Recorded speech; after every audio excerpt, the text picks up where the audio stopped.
Good day, everybody. This video is going to be a little bit longer than a regular video for 3 minutes. I try not to take up too much of you all's time. Today's Sunday, and we are shy of the new year that I think is on Thursday or Wednesday coming. And today's Sunday, the beginning of this last week in 2025. So we've made it, and congratulate yourselves. We're still alive. And praise God, right? Praise to the Most High. We woke up to see another day, and we are here, still kicking, going strong. We all have, what we go through and grow through in life. And we're sustaining ourselves as adults as best as we could. And that's something to pat yourself on the back for, that we all experience hardships, letdowns, disappointments, hurt, pain, grief, sadness, depression, anger. Some of us get really angry, and we don't know how to deal with, or cope with life. And therefore, studying who you are and learning to be the one to quell you, to pacify you, so to speak, to calm your own self down, that you're not so codependent on others around you, becoming a slave to not managing your own emotions or your own mind personally, that if others feel drained as family members to try to cope with your issues, it's unfair to them. We are responsible for our own selves.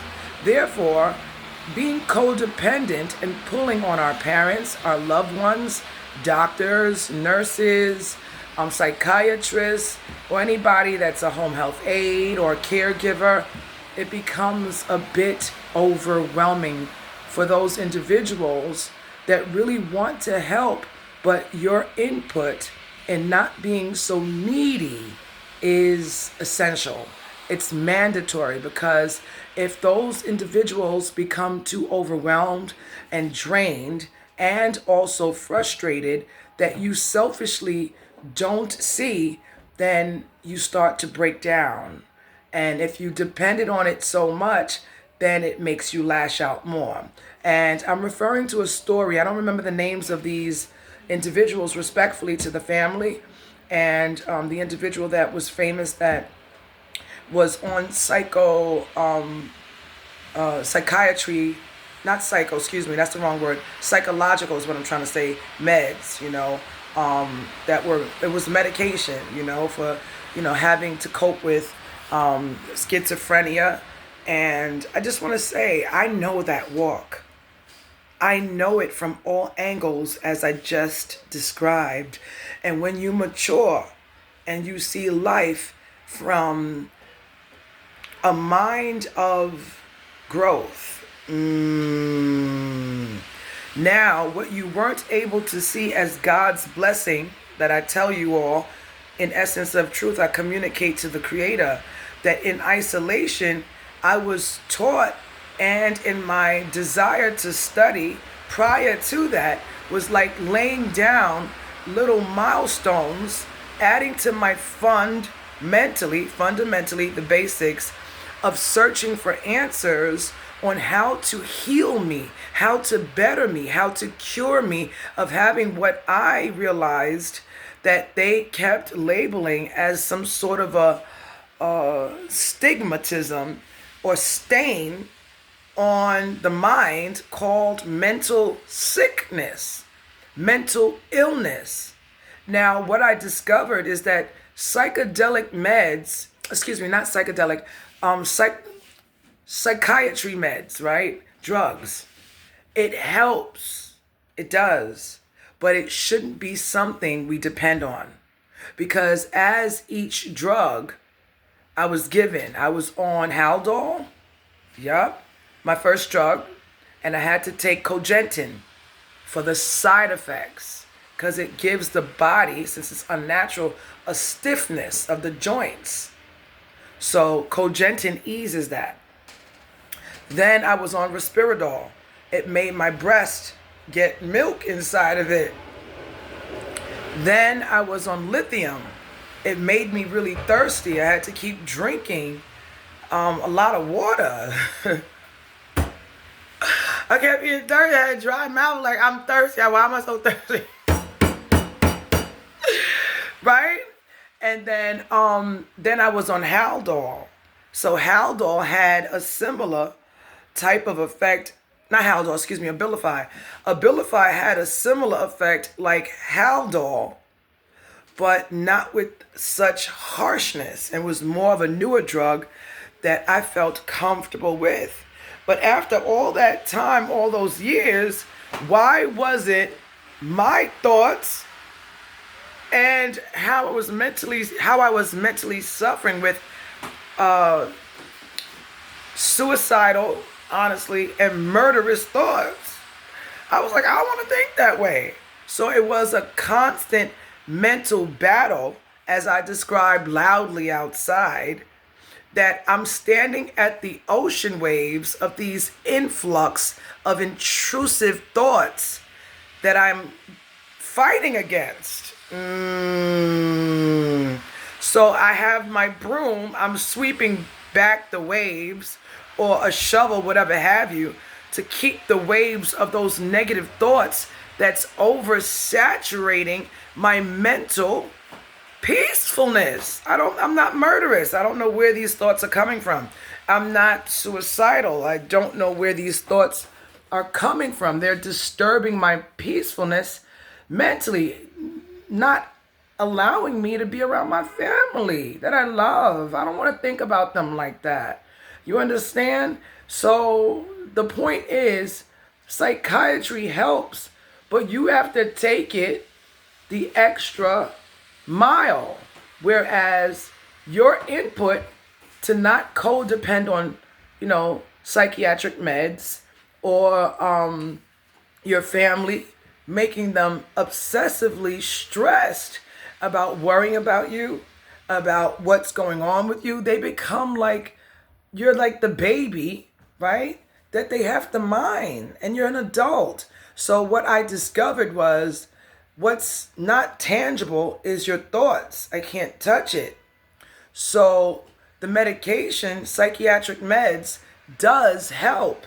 It eases, like going for a stiff drink. When you're stressed, for a man, right? You go get a drink to kind of not numb the pain. Some people think it does that. No, it kind of takes the edge off of reality as a moment to escape and unwind.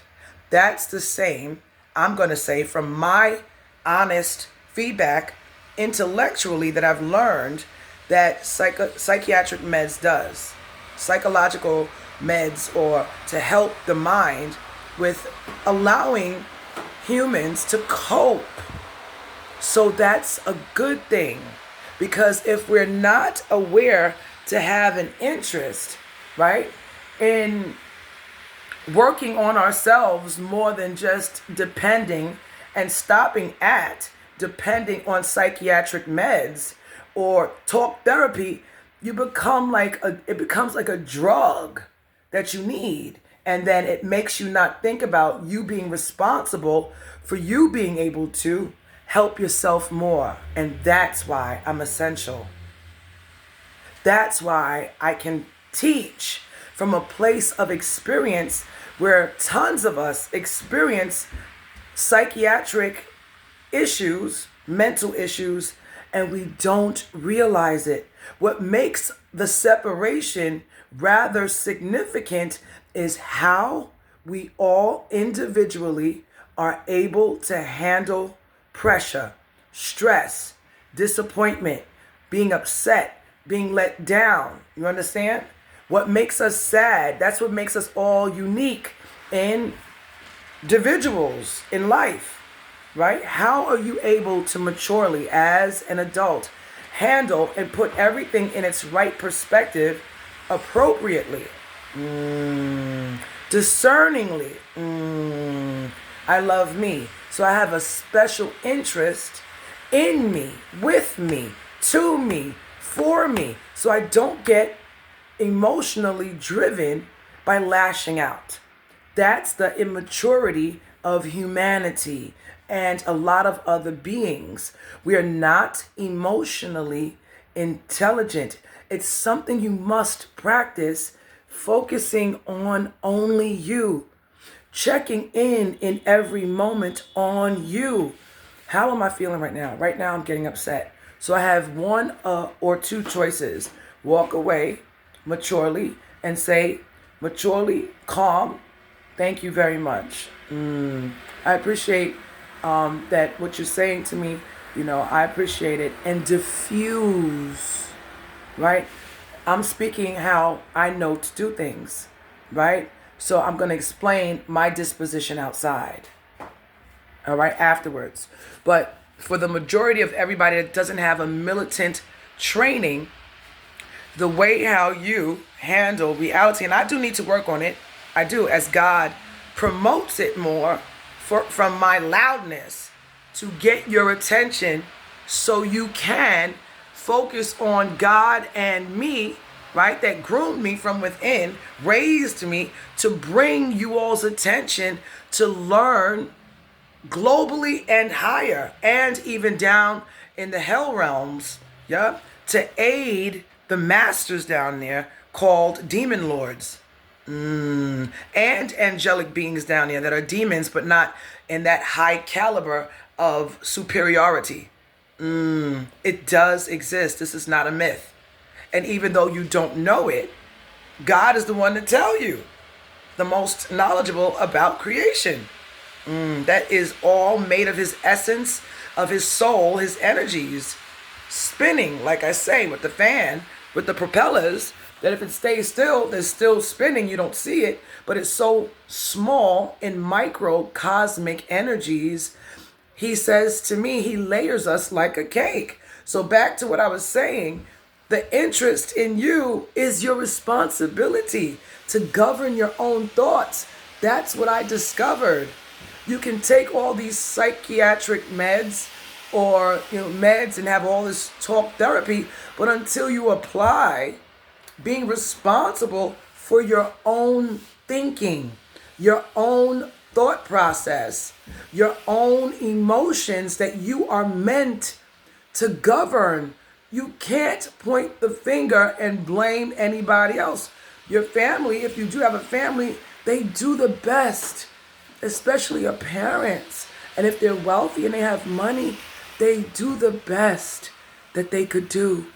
You can't fault them. There's no real manual in life prior to God's intervention now to give us details on how to be, except just be a good person. Don't hurt nobody that you wouldn't want hurting you. Be considerate. Be kind. You understand? Be not, some people can't be selfless like me, and that's all right. Be authentically you in what is good for you, but still be a good person, respectful, considerate, kind, thoughtful, that you would want in any regard. If something is happening with this vast world that we are taught is a cruel world, literally, right? Dog eat dog world, that if you need help besides the police, you would want a good Samaritan, if needed, for you to come to your aid. That's everybody. Yeah.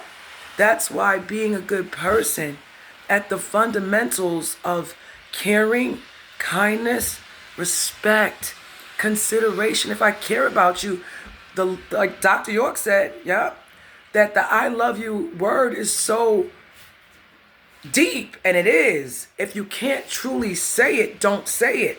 But at least when you care, that's the starting point of love. It truly is.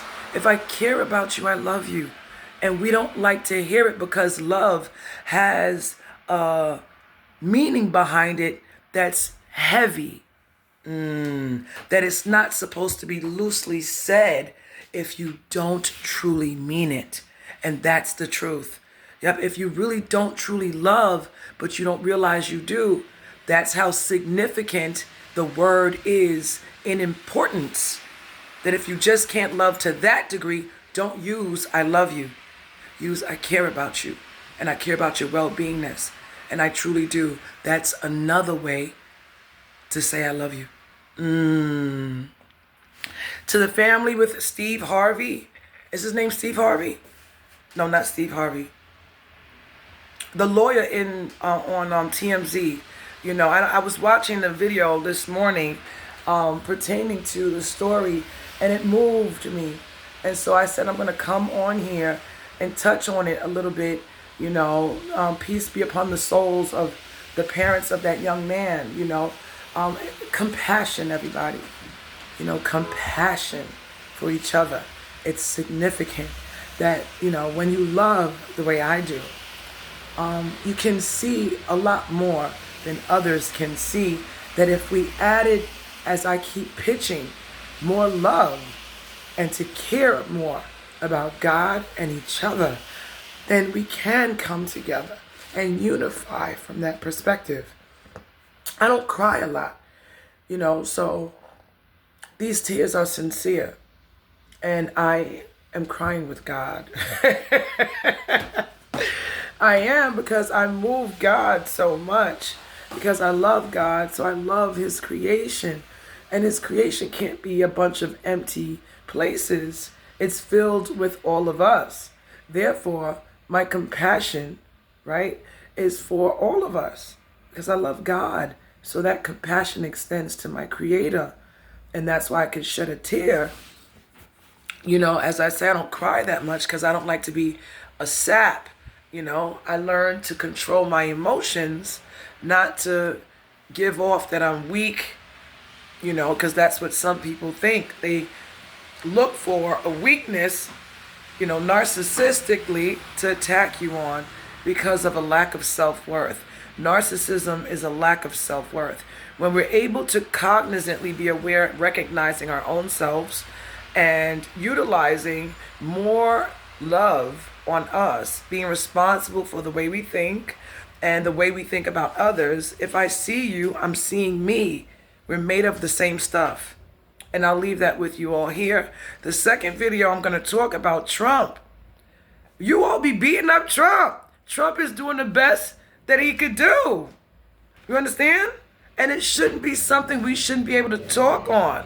If you are in a prominent position, you can't only please the people. You're going to become a slave to it in the regards of being swayed this way and that way to accommodate what they want. You have to be poised, stick to the rules, and do the best you could do to be fair all across the board, right?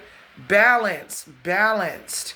So you're not going to appeal to everybody in their opinions on what they think you should do until you sit in that seat, if ever lucky enough to do it. Then your eyes opens and you see the pressure of being in such a high position that requires a level head. So if I'm a businessman, and I have a background of a family that knows what they're doing and I'm successful, well, you would have to trust that I am someone selected, for whatever the reasons are, I was deemed as qualified. And God says he talks to him. So you all need to be careful, because when they tried to assassinate Trump, that was treasonous. So he's protected by God. And God said, Evan, you don't have to touch on it no more. This is a 20-minute video. I hope you all look at it. Love first. God is love.